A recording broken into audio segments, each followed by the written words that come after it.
আসসালামু আলাইকুম সবাইকে। সবাই কেমন আছেন? আশা করি সবাই ভালো আছেন। আলহামদুলিল্লাহ আমরাও ভালো আছি।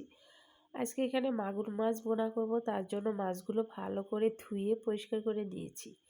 মাগুর মাছটা যেহেতু শিং মাছের মতো অত ভালো পরিষ্কার করা যায় না, তারপরে যতটুকু সম্ভব করে নিয়েছি। এখন আমি এটাকে রান্না করে নেব। তার জন্য প্রথমে এখানে একটা প্যান বসিয়ে দিয়েছি। এখানে আমি তেল দিয়ে দিলাম। তেলটা গরম হয়ে গেলে এখানে কাঁচামরিচ আর পেঁয়াজ দিয়ে দিলাম।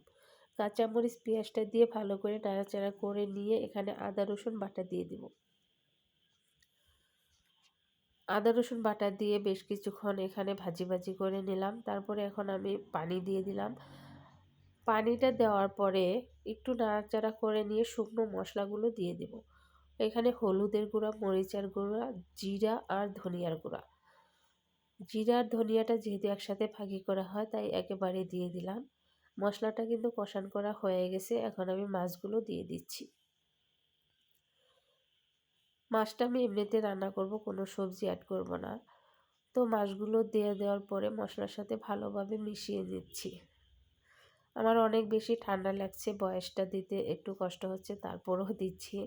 যেহেতু অনেক দিন থেকে আমি ভিডিও করি না, তো লং ভিডিও খুব একটা আমার করাই হয় না। তো ভাবলাম এখন থেকে লং ভিডিওটাও দেওয়ার চেষ্টা করব। তো এই যে মাছগুলো আমি ভালো করে এখন নাড়াচাড়া করে নিচ্ছি।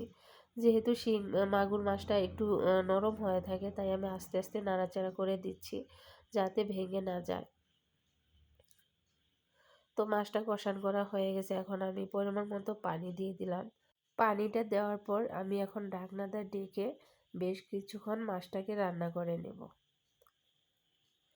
এই যে ঢাকনাটা খুলে এখন আমি আরেকটু নাড়াচাড়া করে নেব।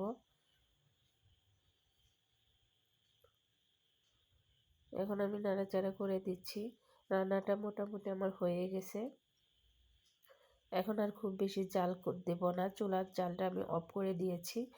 কারণ অফ করে দেওয়ার পরে যে তাপটুকু থাকে ওতেই পুরো রান্নাটা হয়ে যাবে।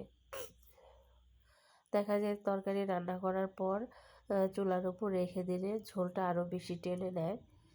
তো মাছটা এখন আমি অন্য একটা পাত্রের মধ্যে ঢেলে নেব।